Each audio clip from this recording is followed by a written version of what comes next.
এই গুণটা আমরা কিভাবে জটফট সমাধান করবো, দেখেন কিন্তু দেওয়া আছে যে এখানে দেখবেন আমরা কি করব, আমরা এই প্রথম এই তিনটা যোগ করে ফেলবো, ঠিক আছে। তো দেখেন এটা যদি আমরা যোগ করে ফেলি 5 আর 2 7 আর 1 8, ঠিক আছে। 8 থেকে আমরা কি করব, 3টা বিয়োগ দিব। 8 থেকে 3 বিয়োগ গেলে কত হয়, 8 থেকে 3 বিয়োগ গেলে হয় 5, ঠিক আছে। এখন আমরা কি করব, এই 4 এর সাথে কি করব, 5টাকে আমরা গুণ দিয়ে দিব, 4 5 20। আচ্ছা আমরা এটা কিভাবে করব দেখেন, তো আমরা কি করব, প্রথমে এটা গুণ করে দিব, ঠিক আছে। তো এখানে হবে 7 দুগুণে 14, আমরা এদিকে বসাবো, ঠিক আছে। এবং আমরা কি করব, এরপরে এটা গুণ দিয়ে দিব। তো 6 7 42।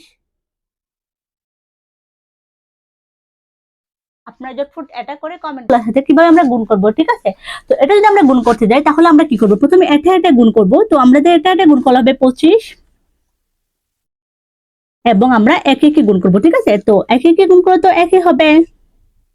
তারপর আমরা এটা গুণ করব, ঠিক আছে। তো 5 একে 5, এবং আমরা এটা গুণ করব 5 একে 5, এবং 5 আর 5 যোগ করে দেব। তো 5 আর 5 যোগ করলে হবে 10। তো 10টা আমরা বসাবো এই সংখ্যার নিচে।